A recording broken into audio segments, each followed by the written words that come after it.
시편 27편에 보면 다윗이 나의 부모는 나를 버렸으나 여호와는 나를 영접하시리다라고 말합니다. 다윗이 부모에게 버림받은 적은 없지만 사람은 몰라줘도 하나님은 늘 나를 영접하실 것이다라는 노래인 거죠. 오늘 이 시간도 우리 하나님께서 우리 성도님들을 영접해 주시는 줄 믿습니다. 우리가 어떤 모양으로 왔던지 우리 아버지 하나님께서는 우리를 기뻐 받아 주시고 오늘도 우리를 새롭게 하실 줄 믿습니다. 그 하나님을 대신해서 우리 옆 사람하고 인사하겠습니다. 환영합니다. 축복합니다. 예. 아직도 못 믿으시는 분이 있어요. 하나님 나를 영접하실까? 이런 분이 계시고 응용해갖고 손을 꼭 잡아주시는 분도 계십니다. 우리 지난 시간에 이어서 출애굽기 17장을 보는데요. 르비딤에서 있었던 일입니다. 르비딤은 휴식처라는 이름인데 그곳에는 휴식이 없었어요. 물이 없어서 모세와 이스라엘 백성들이 다투고 또 하나님을 시험하였던 곳입니다. 문제가 이제 끝나는가 했는데 또 문제가 생겼어요. 무슨 문제인가 하니까 아말렉 족속이 이스라엘 백성을 공격했습니다. 왜 찾아왔는가? 아마도 광야에서 큰 샘이 발견되었다고 하니까, 큰 샘이 생겼다고 하니까 유목민이었던 이 아말렉 족속이 그거 내 거야 라고 아마 차지하러 왔었던 것 같습니다. 이 아말렉은 누구인가? 아말렉은 에서의 손자입니다. 그리고 아말렉 족속은 그 아말렉의 후손인 것이죠. 에서는 어떤 사람이었습니까? 이삭의 아들이었는데 팥죽 한 그릇에 무엇을 팔아버렸죠? 장자의 축복을 팔았습니다. 먹는 것이 중요했어요. 하나님의 축복보다. 그리고 이삭이 에서에게 축복했습니다. 장자의 축복은 누구에게 뺏겼어요? 야곱에게 뺏겼는데 울면서 아버지 그래도 나에게 축복할 거 없습니까? 축복해 주세요.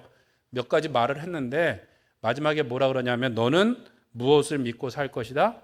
내 칼을 믿고 살게 될 것이다 라고 말해요.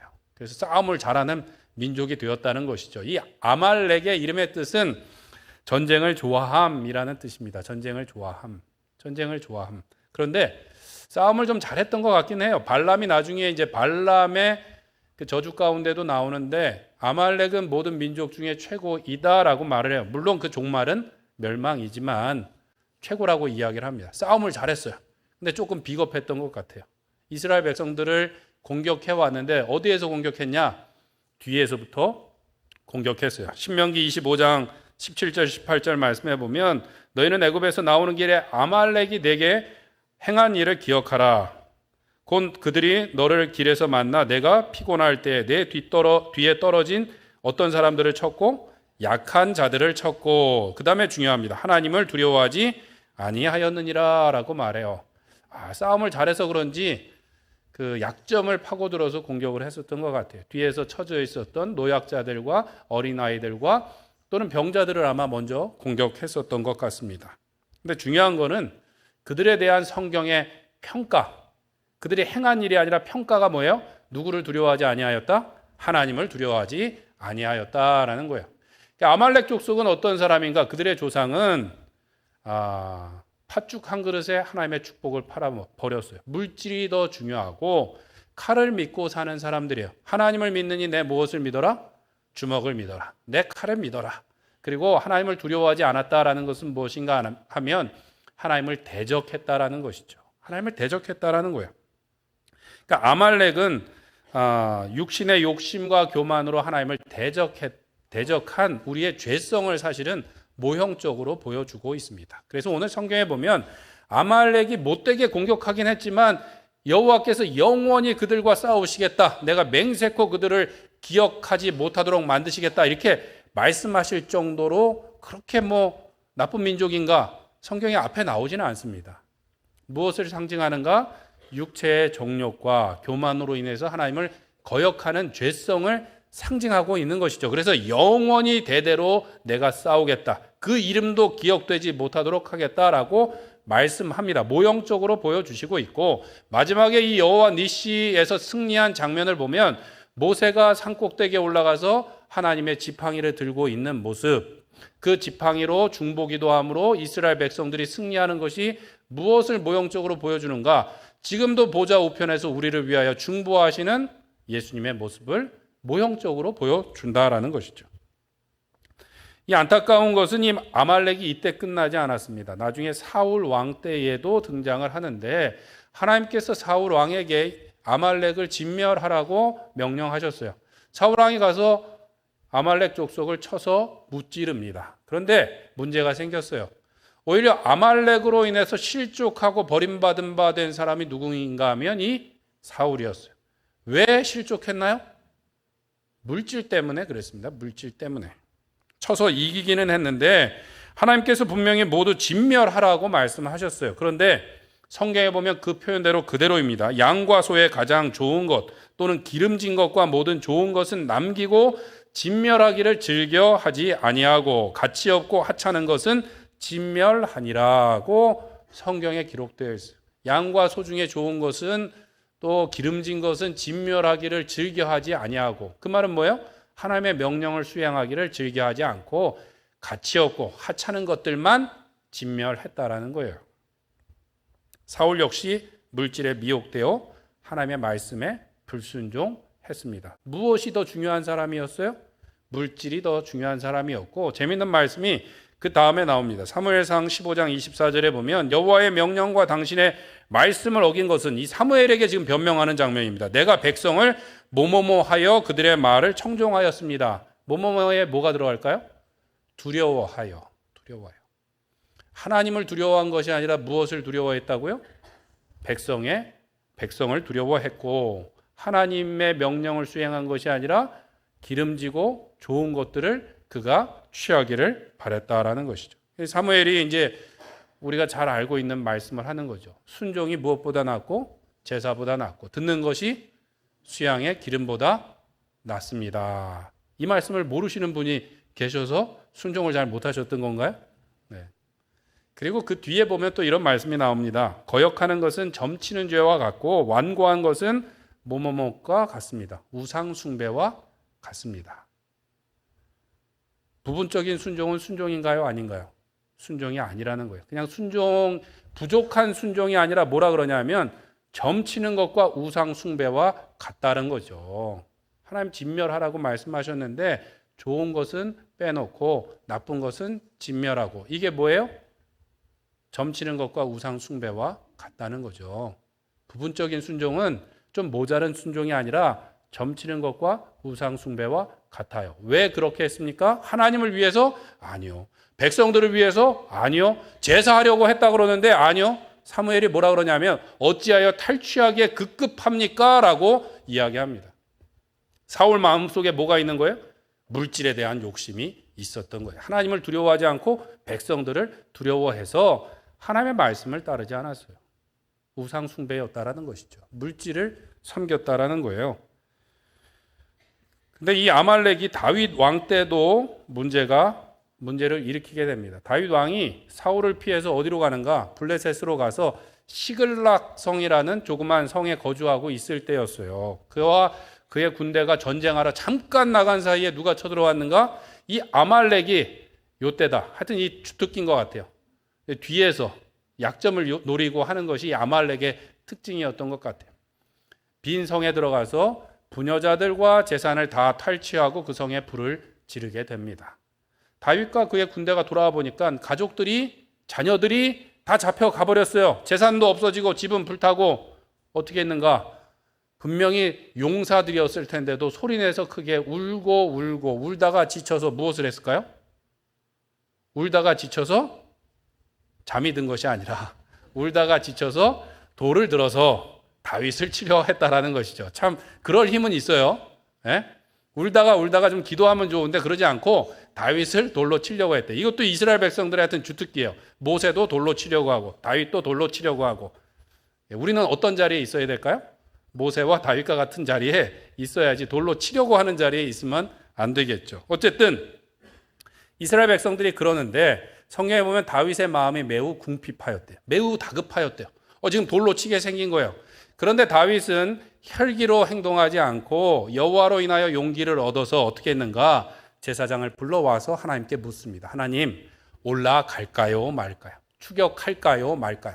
보통 사람 같았으면 그랬습니까? 그렇게 했습니까? 눈이 뒤집혀갖고 무조건 올라가겠죠. 그런데 다윗은 혈기로 행동하지 않고 욕심으로 행동하지 않고 그 상황을 두려워하지 않고 아말렉 족속을 두려워하지 않고 어떻게 해요? 하나님께 묻고 그가 순종했다라는 것입니다. 오늘 본문의 내용과 비슷합니다. 이스라엘 백성들이 가나안을 나와서 처음 치르게 된 전투예요. 이전에도 애굽 백성들이 찾아왔지만 이스라엘 백성들이 직접 전투를 한 적은 이것이 처음입니다. 하나님께서는 이스라엘 백성들을 내 백성일 뿐만 아니라 내 군대라고 말씀하셨는데 사실 군대의 모습이 아니었어요. 조직도 되어 있지 않고 제식 훈련도 되어 있지 않을 뿐만 아니라 아직 군대가 아니에요. 밤낮 뭐예요? 먹을 것이 없어요. 물이 없어요. 그러면서 불평하다가 안 되니까 어떻게 해요? 지휘관을 돌로 치려고 했던 것이 이스라엘 백성들의 모습이었어요. 그래서 하나님께서 이스라엘 백성들을 왜 빠른 길, 왕의 대로라고 하는 해변길로 인도하지 않았어요? 가다가 무엇을 만나면? 전쟁을 만나면, 대적들을 만나면 마음이 쪼그라들어서 다시 애굽으로 돌아갈까 봐 광야길로 인도하셨다라는 것이죠. 이스라엘 백성들은 아직 군대의 모습이 아니어서 그 광야에서 홍해를 가르는 기적도 경험하고 그 마사와 무리바의 이런 일들을 경험하고 나서 오늘 무엇을 했다고요? 처음 전투를 치르고 승리하게 됩니다. 이스라엘 백성들이 먼저 아말렉을 공격한 것이 아니라 아말렉이 먼저 공격했어요. 하나님께서 모세에게 명령을 하셨죠. 아말렉은 기습 공격했는데 이 모세는 아마도 뭔가 계획이 있었던 것처럼 움직입니다. 그래서 여호수아에게 내일 우리를 위하여 싸울 사람들을 택하고 나가서 싸우라. 나는 산꼭대기 위에 하나님의 지팡이를 들고 서겠다라고 말을 하죠. 그래서 다음 날 여호수아가 택한 군대와 함께 싸우고 모세와 아론과 훌은 산꼭대기에 서게 되었습니다. 모세가 손을 들고 있으면 누가 이기고요? 이스라엘 백성들이 이기고, 손이 피곤해서 조금 내려오면 아말렉이 이기고, 그래서 옆에 있었던 아론과 훌이 안 되겠다. 돌을 가져다가 모세를 앉히고 양 옆에서 한 손씩 떠받들고 언제까지 있었어요? 해가 지도록 있었더니 이스라엘 백성들이 승리를 했다라는 것이죠. 중요한 것은 전쟁의 승패가 어디에 있었습니까? 여호수아에게 있었습니까? 아니면 모세의 팔에 달렸습니까? 모세의 팔에 달렸다는 거죠. 모세의 팔이 내려오면 아말렉이 이기고 팔이 올라가면 이스라엘이 이기고 그 팔 위에 무엇이 있었어요? 하나님의 지팡이가 있었습니다. 그러니까 하나님께 전쟁이 달려 있더라는 것이죠. 이스라엘 백성들이 열심히 싸우는 것 같았지만 전쟁의 승패는 누구에게 있어요? 하나님께 있다라는 것입니다. 그래서 오늘 본문에 보면 하나님께서 싸우셨다, 싸울 것이다 라고 말씀하시고 그곳에 제단을 쌓고 이름을 붙이기를 여호와 니시, 하나님의 깃발, 하나님의 승리라고 붙였다라는 것이죠.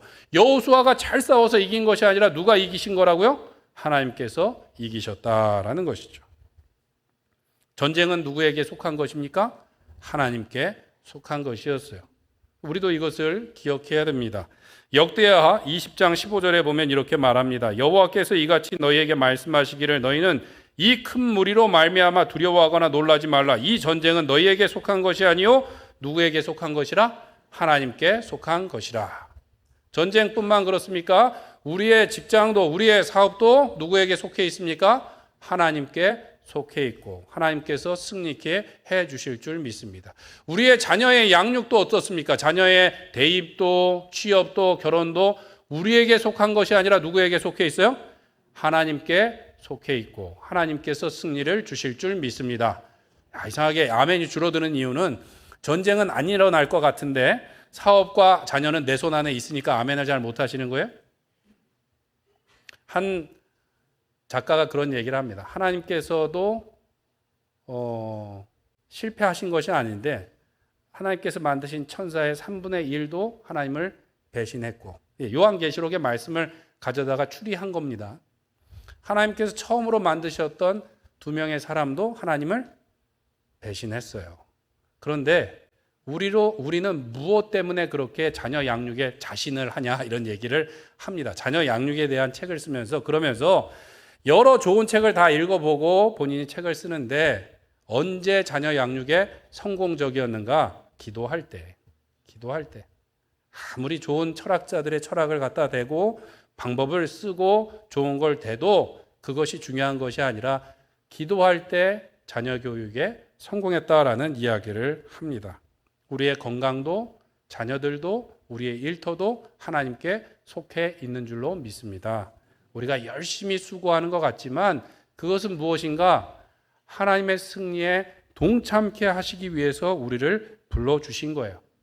하나님께서 싸울 사람이 없어서 능력은 많으신데 막상 실제로 전투할 사람이 없어서 여호수아와 모세와 이스라엘 백성들을 부르셨습니까? 그렇지 않습니다. 이전에 이스라엘 백성들이 손 하나 까딱하지 않고 이전에는 어땠어요? 하나님의 지팡이로 하루 종일 들 일도 없었어요. 나일강을 한 번만 치면 그 다음에 홍해에다가 하나님의 지팡이를 들이대면 그냥 홍해가 쫙 갈라졌어요. 이스라엘 백성들이 싸울 필요 없이 하나님께서 다 구원해 주셨어요. 굳이 이번에 이스라엘 백성들로 하여금 전쟁터에 나가게 하신 것은 하나님의 승리를 경험하고 이전에 무슨 일이 있었습니까? 이곳에서 마사 하나님을 시험하면서 하나님이 우리 중에 계신가 안 계신가 요딴 얘기를 하니까 어떻게 해요? 제대로 알려줄게. 그러고선 전쟁터로 불려서 하나님이 그들 가운데 계신 것을 확실히 경험하도록 해주셨다라는 것이죠. 승리를 경험하고 하나님이 계신 것을 경험하게 해주셨다라는 거예요. 이후에도 가나안 정복 전쟁을 할 때 처음 만난 여리고성이 어마어마했는데 이스라엘 백성들이 공성전을 펼쳐갖고 그 성을 얻게 되었나요? 아니죠. 매일 하루에 한 바퀴씩 돌 뿐이었어요. 마지막 날은 7바퀴 돌고 소리 질렀더니 성이 무너졌어요. 반면에 그 다음에 이제 보니까 아이성은 보니까 만만해요? 아니면 안 만만해요? 만만한 거예요. 하나님한테 묻지도 않고 따지지도 않고 먼저 올라갔어요. 패했습니까? 이겼습니까? 패했죠. 다시 하나님께 묻고 그들이 아이성을 정복할 수 있었어요. 전쟁은 누구에게 달렸어요? 하나님께 속한 것입니다. 우리의 인생도 하나님께 속한 것인 줄 믿습니다. 어려움을 만났을 때 무리바에서 다투기보다는 서로 하나 되어 하나님께 기도하라고 말씀하고 계신 거예요. 마사에서 하나님을 시험하지 말고 하나님께 기도하고 순종하여 하나님을 경험하라는 것이죠. 우리 중에 하나님이 계신가 안 계신가 요딴 얘기를 하지 말고 하나님이 계신 것을 확실히 알라고 말씀하신 것이죠. 이전에는 교훈을 주셨으면 오늘 본문은 뭐예요? 실습을 한 거예요. 실습을 어디서? 전쟁터에서. 왜 전쟁터에서 하셨을까요? 딴 데서 하면 좀 배고프고 그다음에 또 목마르고 할 때는 금방 고쳐주셔도 또 금방 불평하고 했어요. 막 총알이 날아다니고 폭탄이 터지는 곳에서는 무신론자가 있을까요? 없을까요? 안 가보셨으니까 모르죠. 미국에서 사역할 때 이라크 전이나 아프가니스탄 전쟁에 나갔다 온 그 청년들의 이야기를, 형제들의 이야기를 들어보면 부모님과 통화하다가 막 총알 소리가 나면 난리가 나는 거죠. 총알이 왔다 갔다 하는 상황에서 무신론자가 없대요. 다 하나님을 찾는다라는 것이죠. 하나님께서 이스라엘 백성들에게 오늘 하나님이 계신가 안 계신가를 확실히 알려주시고 하나님께서 승리가 되심을 그들에게 지금 경험케 해주시는 것입니다. 우리의 인생도 마찬가지예요. 우리가 책으로 배워서는 사랑을 할 수도 없고 책으로 배워서는 전쟁을 할 수도 없고 날마다 말씀에 순종하여 기도하며 나감으로 하나님을 우리의 삶으로 경험할 때 그 하나님이 내 하나님이 되는 줄로 믿습니다. 때문에 우리는 먼저 하나님께 손을 들고 기도해야 됩니다. 문제가 생겼을 때 내 손으로 해결하는 것이 아니라 먼저 손을 들고 하나님께 기도해야 되는 것이죠. 하다 안 돼갖고 천부여 의지 없어서 손 들고 옵니다. 찬송하면서 눈물 콧물 쏟을 것이 아니라 먼저 무엇하면 돼요? 손을 들고 기도하면 승리가 보장된다고 오늘 말씀하고 있어요. 여호와 니시, 승리는 하나님이시기 때문에 우리가 기도해야 됩니다. 어떤 사람들은 모세가 지팡이를 든 것이 이게 기도한 겁니까? 그냥 지팡이를 들었다고만 했지 기도한다는 얘기가 어디 나옵니까? 안 나오지요. 그럼 뭐 한 거예요? 마술을 한 건가요? 지팡이를 들고? 아니죠. 하나님께서 내가 이스라엘 백성들을 위하여 싸웠고 내가 승리의 깃발이다라고 말씀하셨어요. 그리고 성경에 보면 성전을 향하여 손을 들고 기도하라는 말씀이 많이 나옵니다. 한 가지만 읽어보면 디모데전서 2장 8절에 보면 그러므로 각처에서 남자들이 분노와 다툼이 없이 거룩한 손을 들어 무엇하기를 원하노라? 기도하기를 원하노라. 기도하기를 원하노라. 시편에도 많이 나와요. 그런데 디모데전서에 보면 남자들이 분노와 다툼 없이 어떻게 해요? 거룩한 손을 들고 기도하기를 원하노라. 야고보서에 보면 왜 너희 중에 다툼과 분쟁이 있다 그래요? 구하지 않아서. 구하지 않고 기도하지 않고 그냥 더 가지려고 욕심만 부리니까 자꾸 싸우고 다투고 하게 된다라는 것이죠. 기도하지 않으니까 패할 수밖에 없고 뭐 전쟁에 나가보기도 전에 먼저 다투고 자중질환하게 되는 것이죠. 우리 대장 예수님께서 하나님의 아들이신 예수님께서는 기도를 많이 하셨나요? 조금 하셨나요? 많이 하셨을까요? 조금 하셨을까요? 많이 하셨죠. 많이 하셨죠. 공생애를 시작하시면서도 기도하시고 세례 받으시고 비둘기가 성령이 비둘기처럼 임하실 때 내가 다 이루었다라고 말씀하지 않으시고 오히려 광야로 가서 금식하며 기도하셨습니다. 성경에 보면 예수님께서는 습관을 따라 새벽 미명에 어떤 곳에 가서 기도하셨어요? 한적한 곳에 가서 기도하셨습니다. 우리 한국교회는 그 습관을 따라서 새벽 기도를 하고 있어요. 요즘에 이제 들어서 더 그럽니다. 꼭 새벽 기도를 해야지만 기도하는 거냐고 말씀하시는 분이 있는데 아니죠. 새벽에 기도하시거나 한적한 곳에서 기도하시면 돼요. 다른 더 좋은 방법이 있으시면 그렇게 하시면 됩니다. 그런데 미국 사람들은 새벽 기도가 없어요. 그런데 제가 놀랬던 것은 미국에서 학교를 다닐 때 미국 친구들 보면 한국 사람보다 훨씬 더 부지런하더라고요. 신학생들. 그러니까 새벽에 이렇게 나가보면 새벽에 항상 빠짐없이 자기 집 앞에 일찍 일어나서 먼저 큐티를 하고 기도하는 친구들을 보게 되고 시계를 알람을 하루에도 여러 번 맞춰놓고 기도하는 친구들을 보게 됩니다. 기도하시면 돼요. 우리가 기도하지 않기 때문이죠. 예수님께서도 중요한 일이 있을 때는 더 열심히 기도하셨습니다. 12명의 제자를 세울 때 더 열심히 기도하셨고 십자가를 지시기 전에 겟세마나에서 어떻게 기도하셨어요? 무릎을 꿇고 얼굴을 땅에 대시고 엎드려서 기도하셨대요. 땀방울이 핏방울이 되도록 간절히 기도하심으로 죽기까지 복종하여 하나님께 영광을 돌리셨다라는 것입니다. 하나님의 아들이신 예수님께서도 그렇게 기도하심으로 순종하셨어요. 예수님보다 더 잘할 자신이 있는 분들은 조금 덜 기도하셔도 되지만 우리는 더 부족한 사람들이기에 할 수만 있는 대로 더 기도해야 될 줄로 믿습니다. 아멘이 작으신데요. 다른 얘기할 때는 되게 막 자신 있게 얘기하시는데 이런 얘기하면 자신이 없죠. 하나님의 아들이신 예수님께서도 기도하셨다니까요.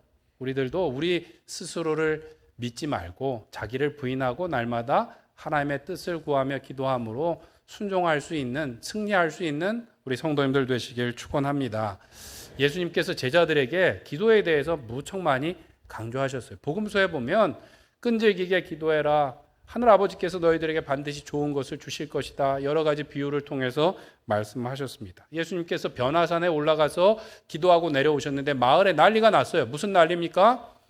한 아버지가 말 못하게 하는 귀신 들린 아들을 데리고 왔어요. 막 물에도 던지고 불에도 던지고 그래서 예수님을 찾아왔는데 예수님이 계시지 않으니까 예수님의 제자들에게 고쳐달라고 했어요. 예수님의 제자들이 이전에 2명씩 파송받았을 때 병도 고치고 귀신을 쫓았던 일이 있습니다. 그러니까 아마 의기양양하게 아마 선포했을 텐데 귀신이 나가지 않고 더 난리를 피웠어요. 그랬더니 그 주위에 있었던 바리새인들까지 합세해갖고 막 논쟁이 벌어졌습니다. 예수님께서 내려오셔서 귀신을 쫓아주셨어요. 제자들이 아마 좀 창피했던 것 같아요. 조용히 사람들 가고 나서 예수님께 물었습니다. 주님, 어째서 우리는 그 귀신을 쫓아내지 못했습니까? 예수님께서 뭐라고 말씀하시나요? 이런 유는 기도 외에 다른 것으로는 이런 유가 나갈 수 없느니라. 귀신을 쫓고 교회 일을 하고 영적인 일에만 기도가 필요한 것이 아니라 이 말은 뭐예요? 능력이 누구에게 있다는 말씀이에요? 하나님께 있다는 말씀인 것이죠. 하나님께 있다는 말씀, 기도 외에는 이런 유가 나갈 수 없고 기도 외에는 우리가 승리할 수 없다라는 말씀을 해주시는 것입니다. 예수님께서는 염려하여 이르기를 무엇을 먹을까 무엇을 마실까 무엇을 입을까 하지 말라. 너희에게 있어야 할 것을 하나님께서 아시는데 그런데 먼저 구할 것이 있다는 거예요. 무엇을 먼저 구해야 됩니까?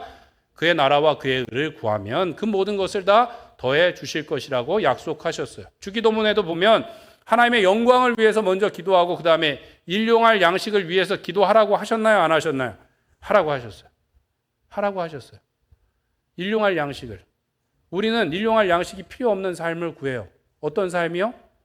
조물주 밑에 건물주가 돼서 그냥 자고 일어나면 돈이 따박따박 쌓이는 그런 삶을 바라는 것이죠. 우리라고 해서 죄송합니다. 사람들은. 그런데 일용할 양식이 필요 없고 하나님이 필요 없는 인생, 축복일까요? 저주일까요? 인간이 죄를 짓고 뱀이 저주를 받았는데 배로 기어다니고 무엇을 먹을지라? 흙을 먹을지라. 지천에 먹을 것이 쌓여 있어요. 막 쌀이 여기 막 계속 생겨요. 쌀 갖다 팔으면 돈이 생겨요. 축복이에요, 저주예요? 저주라는 거죠. 하나님이 필요 없는 삶은 저주고 날마다 일용할 양식을 구하며 하나님과 친밀한 교제를 나누는 것이 우리의 축복이라는 거예요. 성경에 보면 너에게 있어야 할 것을 이미 하나님께서 아신다고 말씀하셨는데 아시면 좀 미리 챙겨주시면 좋은데 꼭 기도를 하라고 말씀하시는 이유는 뭘까요? 아시면 좀 챙겨주시면 좋잖아요. 그리고 기도하면 바로 주시면 좋잖아요. 근데 막 어떨 때는 간절히 기도해도 주실까 말까 막 그런 마음이 콩탕콩탕 하는 경우가 있더라는 것이죠. 왜 그럴까요? 왜 그럼에도 기도해야 될까요? 하나님하고 우리 관계는 기브 앤 테이크, 거래 관계가 아니에요. 내가 이거 줬으니까 하나님 이거 주세요라는 관계가 아니라 어떤 관계요? 사랑의 관계. 기도는 거래가 아니라 하나님과의 사랑의 친밀한 교제라는 것이죠. 그래서 예수님께서 기도하신 거예요. 예수님이 뭐가 부족하다고 하나님이신 예수님께서 아버지 하나님께 날마다 기도하셨습니까? 아버지가 내 안에 내가 아버지 안에 있는 것처럼 이들도 하나 되어 아버지 안에 있게 하여 주시옵소서. 그렇게 기도하셨고 오늘도 그 마음으로 우리가 기도하며 나가야 될 줄로 믿습니다. 그런데 우리가 기도하지 않는 이유는 무엇인가? 일상 기도라는 책에 보면 폴 밀러라는 분이 이런 이야기를 합니다. 시간과 돈과 재능만 있으면 뭐든 극복할 수 있다고 내심 확신하기 때문이다. 기도하지 않는 이유가 뭐예요? 돈만 조금만 있으면 해결할 수 있을 것 같거든요. 내가 조금 재능이 부족하지만 그래도 노력하면 할 수 있을 것 같거든요. 그러니까 기도하지 않고 내가 먼저 해보고 안 되면 기도 한번 해보고 안 되면 어떻게 해요? 남 탓하는 거죠. 뭐 잘 되면 내 덕, 안 되면 하나님 탓, 남 탓 이러면서 살게 되는 것입니다. 그러나 오직 능력은 하나님께 있기에 우리가 끈질기게 기도하며 하나님과 더욱더 친밀한 교제를 맺어 나가야 될 줄로 믿습니다.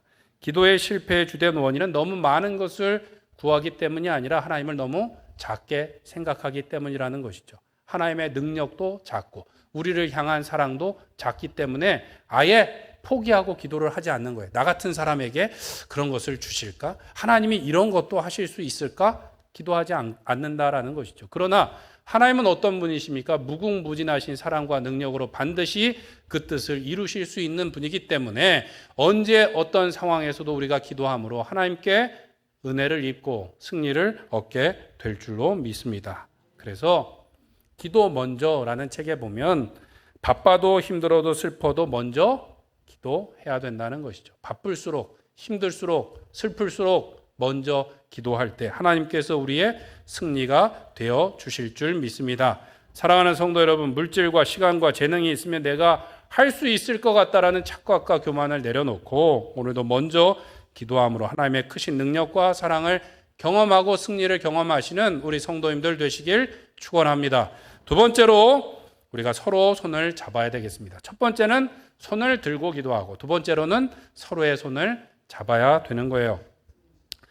르비딤에서 다른 이름이 무엇입니까? 무리바는 뭐예요? 다투다. 물고 뜯고 다투는 것이 무리바였는데 오늘 본문에 보면 서로 손을 잡고 손을 들고 어떻게 해요?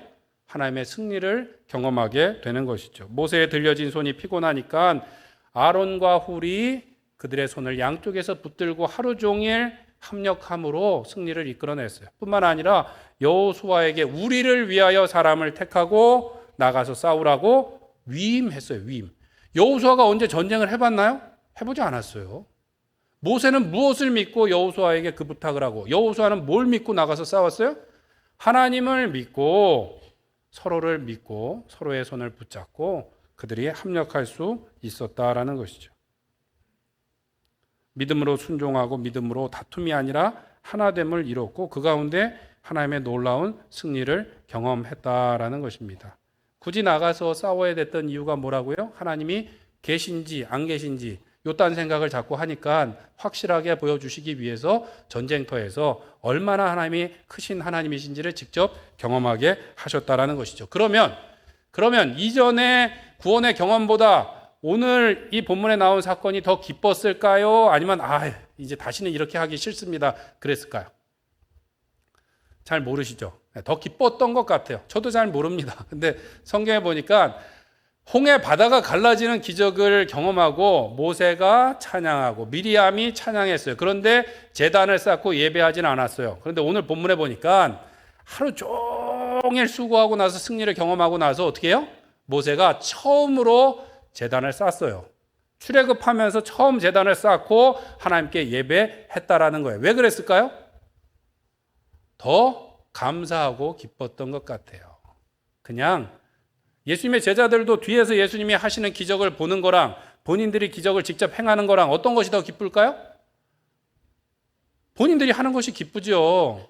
제가 그냥 하는 얘기가 아니에요. 성경에 나와요. 마가복음에 보면 12제자가 2명씩 파송을 받아서 귀신을 쫓고 병자를 고치고 하고 와서 너무 기뻐갖고 길에서 예수님을 붙들고 계속 보고를 합니다. 예수님께서 야 그만 한적한 곳에 가서 좀 쉬자라고 말씀하세요. 오병이어 사건 바로 전에 나옵니다. 얼마나 기뻤으면 예수님을 붙들고 밥 먹을 겨를도 없이 선교 보고를 하더라는 것이죠. 무엇이 더 기뻤어요? 그냥 보는 것이 아니라 내가 직접 그 기적을 경험하는 게 더 기뻤다라는 거예요. 그래서 이스라엘 백성들이 제단을 쌓고 하나님께 예배했습니다. 우리도 마찬가지입니다. 우리도 마찬가지예요. 다른 사람의 기적을 보는 것이 아니라 우리가 하나님을 경험하는 것이 훨씬 더 기쁘고 영광스러운 일이고, 그럴 때 하나님이 우리 가운데 계신가 안 계신가 이런 의심이 떠나가고 하나님을 경험하게 되는 줄 믿습니다. 우리 구역 모임 말씀 첫 번째 질문이 무엇입니까? 한 주 동안 말씀에 순종하여 하나님을 경험하신 일이 있으면 나눠봅시다 라고 우리가 나누지 않습니까? 이거 잘 못하시죠? 왜요? 평소에 말씀을 잘 안 읽으니까, 그리고 그것에 순종하지 않으니까. 더 편한 방법은 뭐예요? 극동방송 틀고 좋은 설교를 듣고 그렇지 그 말씀이 맞지, 인터넷에서 좋은 목사님의 설교를 듣고 그렇지 그 말씀이 맞지, 이게 더 쉬워요. 그런데 무엇이 더 능력이 있습니까? 하나님의 말씀에 내가 순종하는 것이 더 힘있고 능력이 있고 기쁜 줄 믿습니다. 제가 구역장님들께 말씀드려요. 꼭 성공하지 않아도 된다고. 말씀을 붙들고 시도했다라는 것만으로도 우리에게 용기가 되고 힘이 된다는 것이죠. 중요한 것은 혼자 하면 안 돼요. 혼자 하면 기적을 경험하고도 실제로 그거 우연이 아니었을까? 이런 생각을 하시는 분들이 있고, 기도해서 종양이 없어졌는데도 목사님 그거 오진이었던 것 같아요, 이렇게 말씀하시는 분이 있어요. 없을 것 같지만 진짜로 있어요. 그래서 어떻게 해야 될까요?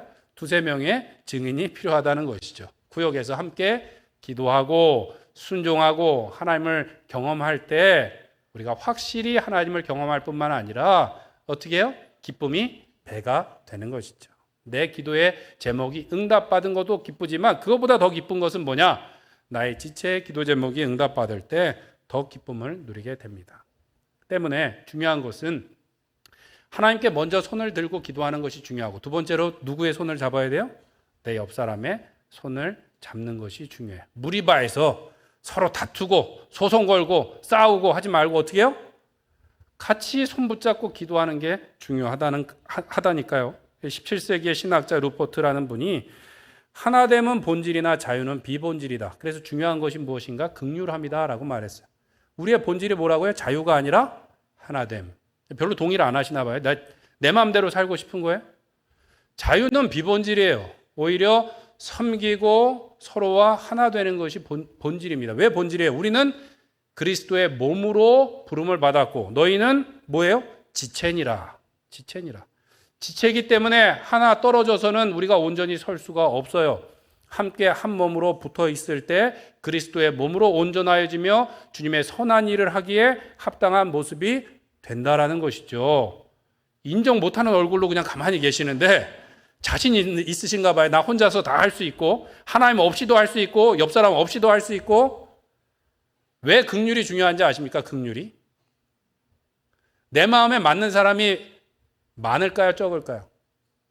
적죠. 뭐 우리 교회에서 막 마음이 이렇게 막 잘 맞는 분이 많으세요? 집에 같이 사시는 분도 안 맞는다고 이렇게 기도 제목을 내시면서. 맞는 사람이 없는 이유는 무엇 때문입니까? 우리가 다 부족하고 부끄러운 죄인이기 때문에. 우리가 손을 붙잡기 위해서는 뭐가 필요한 거예요? 긍휼이 필요한 거죠. 긍휼. 불쌍히 여김이 필요한 거예요. 예수님께서 나를 긍휼히 여기신 것처럼 가만 보니까 내 3-4번이라고 내가 이번에는 도무지 얼굴 안 보려고 그랬는데 불쌍히 여김으로 한 번 더 손을 붙들고 기도할 때 예수님의 몸으로 하나 되고 그 가운데 하나님이 우리 가운데 계신지 안 계신지를 확실하게 경험하게 될 줄로 믿습니다. 혼자서도 할 수는 있는데 자꾸 어떤다고요? 계실까? 안 계실까? 우연일까? 능력일까? 오진일까?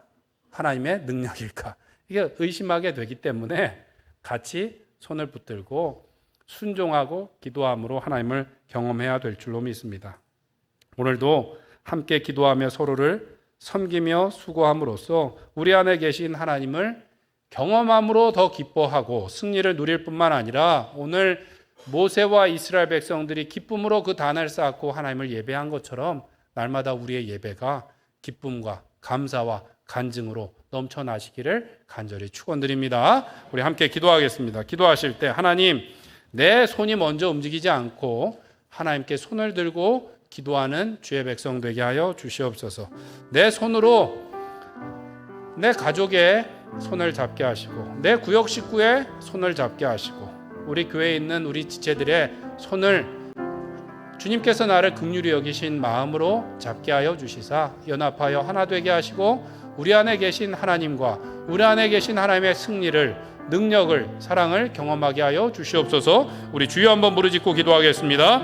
주여,